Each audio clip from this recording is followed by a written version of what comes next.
بسم اللہ الرحمن الرحیم۔ قربانی کے جانور پر سواری کرنا کیسا ہے؟ حضرت ابو ہریرہ رضی اللہ تعالیٰ عنہ سے روایت ہے کہ رسول اللہ صلی اللہ علیہ وسلم نے ایک شخص کو قربانی کا جانور لے جاتے ہوئے دیکھا تو آپ صلی اللہ علیہ وسلم نے فرمایا اس پر سوار ہو جاؤ۔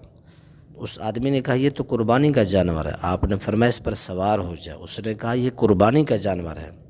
تو آپ نے پھر فرمایا افسوس سوار بھی ہو جاؤ۔ تو آپ نے دوسری تیسری مرتبہ یہ الفاظ فرمایا افسوس کے سوار ہو جاؤ۔ تو یہ جو روایت ہے صحیح بخاری میں آتی ہے، صحیح مسلم، جامع ترمذی اور ابن ماجہ 4 حدیث کی کتابوں کے اندر آتا ہے کہ نبی علیہ السلام نے بڑی تاکید کے ساتھ فرمایا کہ آپ اس کے اوپر سوار ہو جائیں۔ اسلام نے اور نبی کی اس تعلیم نے ایک غلط جو کفار کا یا دوسرے لوگوں کا نظریہ تھا اس کا رد فرمایا ہے۔ زمانہ جاہلیت میں عرب لوگ جب اپنے بتوں کے نام جانور چھوڑتے تھے، ما جعل اللہ من بحیرہ ولا صائب ولا حام، یہ 3-4 قسم کے جانور چھوڑتے تھے اپنے بتوں کی خوشنودی اور تقرب کے لیے، نظر و نیاز کے لیے چھوڑ دیتے، ان پر سواری نہیں کرتے تھے، سوار ہونا معیوب سمجھتے تھے۔ اسلام نے اس غلط نظریے کو ختم کیا ہے۔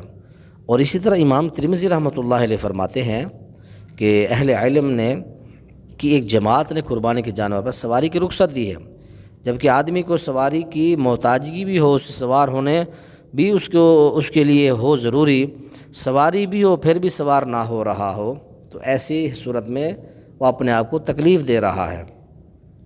سواری جب انسان کے پاس ہو، چاہے وہ خانہ کعبہ کی طرف لے کے جا رہا ہو یا اپنے گھر میں قربانی کے لیے اونٹ اس نے لیا ہے، بیل اس نے لیا ہے، تو ایسا جانور جس کے اوپر سواری ہمارے معاشرے میں کی جا سکتی ہے تو اس کے اوپر سواری کرے وہ۔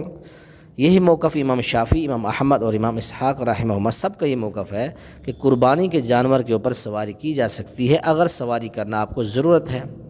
شوقیہ طور پر سواریاں نہ کریں، اگر آپ کو ضرورت ہے، آپ بہت دور لے کے اونٹ کو جا رہے ہیں تو اونٹ پہ سوار ہو کے جائیں، آپ بیل لے کے جا رہے ہیں تو بیل کے اوپر سوار ہو کے جائیں۔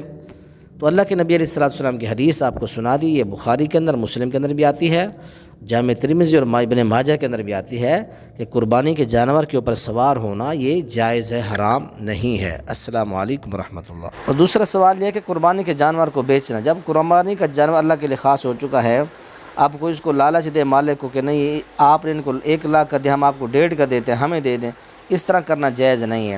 اور اللہ کا جو مال ہوتا ہے اس کو بیچنا، اس کو ہیبہ کرنا، اس کو وراثت بنانا، تقسیم کرنا بالکل جائز نہیں۔ اللہ کے لیے خاص ہو چکا ہے، اب اس کو اللہ کے لیے ہی ذبح کرے، اس میں کسی قسم کی لالچ کرنا یہ جائز نہیں ہے۔